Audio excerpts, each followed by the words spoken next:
The Constitution says we hold these truths to be self, that all men and women are created equal, endowed by their Creator. Yes, leave it to Joe Biden to confuse the United States Constitution with the Declaration of Independence. The idea there's no right of privacy in the Constitution, giving states power that we fought a war over in 1960. So we fought a war in 1960 over the right to privacy. Got it.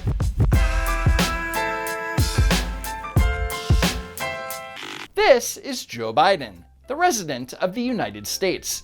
As you know, Biden is running for re-election in 2024, and voters are not exactly thrilled. In a poll from June 2023, voters were asked to rate their concerns with Joe Biden not having the necessary mental and physical health to be president. 32% said that they had minor or no real concerns, while 68% said that they had major to moderate concerns. And every single day, those concerns compound, like Biden mixing up the Constitution and the Declaration of Independence, or thinking we fought a war in 1960. And I know what some of you in the comments are gonna say, but he said 1860. In 1860. So yeah, you're wrong. Besides, we didn't even fight a war in 1860. Look it up. Anyway, Americans have every right to be concerned with Biden's mental and physical health. And on June 28th, while speaking with the press gaggle outside of the White House, Biden got confused. Has Vladimir Putin been weakened by recent events? It's hard to tell, but he's clearly losing the war in Iraq. What? He's clearly losing the war in Iraq. And the night before, at a private fundraiser, Biden made the same mistake. If anybody told you, and my staff wasn't so sure either, that we'd be able to bring all of Europe together in the onslaught on Iraq and get NATO to be completely united. And both times, Biden didn't correct himself. And it's not even the first time that Biden has confused Ukraine with another country. Putin may circle Kyiv with tanks, but he'll never gain the hearts and souls of the Iranian people. 81 million votes, guys. And speaking of foreign policy, Biden got really testy with a foreign reporter who asked him about this blistering State Department report that blamed senior Biden administration officials for the chaotic U.S. exit from Afghanistan. Do you admit there was mistakes during the withdrawal and before? No, all the evidence is coming back there. Remember what I said about Afghanistan?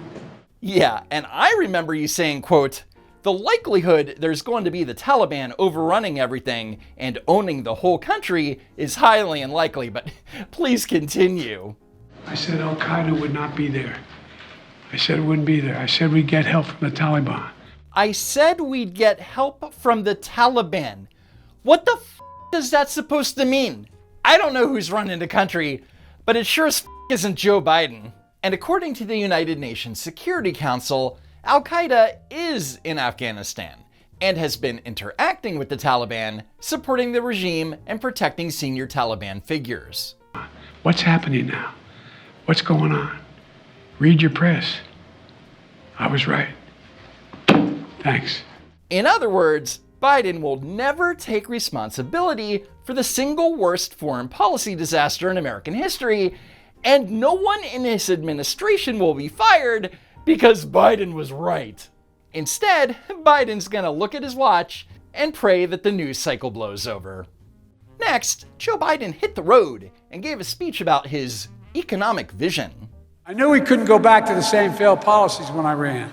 So I came into office determined to change the economic direction of this country, to move from trickle-down economics to what everyone on Wall Street Journal and Financial Times began to call Bidenomics. I didn't come up with the name. I really didn't. I now claim it, but they're the ones that used it first. But when the term Bidenomics appeared in the Wall Street Journal, it was being used in a very negative way, where James Freeman pointed out Biden's continued lies about lowering the deficit, which Biden most certainly has not. And guess what? Bidenomics is working. No, it's not. According to the Consumer Price Index for May 2023, year over year, prices for items that households need are still very high. For example, the price of frozen vegetables is 18.7% higher compared to a year ago. Apples, 7.7%. Potatoes, 7.1%. Lettuce, 9.4%. The price of coffee, up 4.8%. Butter and margarine, up 9.2%. Ice cream is up 8%. Soups, 8.7%. Snacks, 7.9%. Baby food and formula, up 10.1%. Household cleaning products, up 6%. Household paper products, up 12.4%. Personal care products, up 9.6%. Pet food is up 13.8%. Prescription drugs are up 3.1%, and non-prescription drugs up 6.2%. The cost of a new car is up 4.2%, and the cost of a new truck is up 4.9%. And rent of shelter is up 8.1%. Wow, thanks Bidenomics. Should we view Bidenomics as a response, answer to, or opposite of Reaganomics? I mean, look, we believe Reaganomics doesn't work. We've been very clear. We believe that a trickle-down economy doesn't work. It has not worked. That is shown to be the case for decades now. Historians view Ronald Reagan as a top 10 president in their own surveys. He left office with a better than 60% approval rating.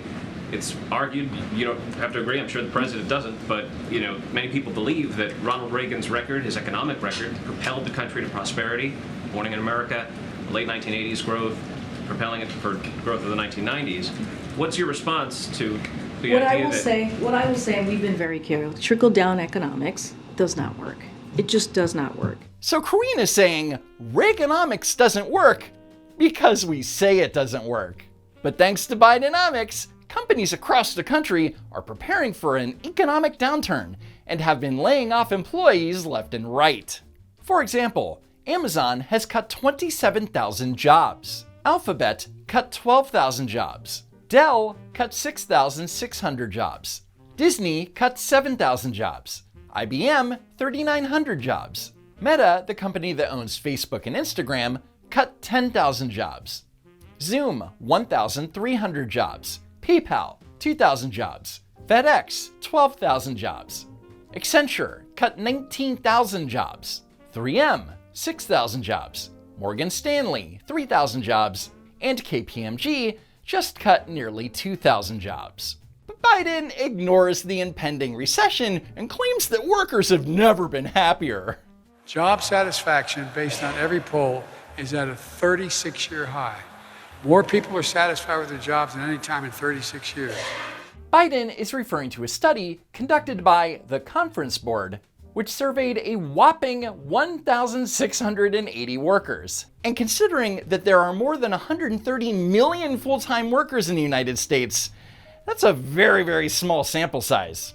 Regardless, 62% of those surveyed claimed that there was an overall satisfaction with their jobs. 60.1% were satisfied with their work-life balance, largely because so many corporate employees get to work from home. But keep in mind that the survey was conducted in November 2022, so expect those numbers to change drastically in next year's report, because many companies are demanding that employees return to the office. Not to mention that the survey was conducted last year, before all of the high-profile company layoffs and the increasing worries of a recession. Which means Joe Biden's going to ignore the existence of next year's survey faster than he ignored the existence of his 7th grandchild. Anyway, Biden's use of the word Bidenomics to describe the economy is going to backfire in a big way, because when the economy tanks, we'll have a specific name to use. And then when that happens, Joe Biden isn't going to be able to talk his way out of it. When I came to office with a very different plan, a limited concentration of power at the expense of consumers. But under the trickle-down economic theory, 3/4 of U.S. industries grew more consecrated.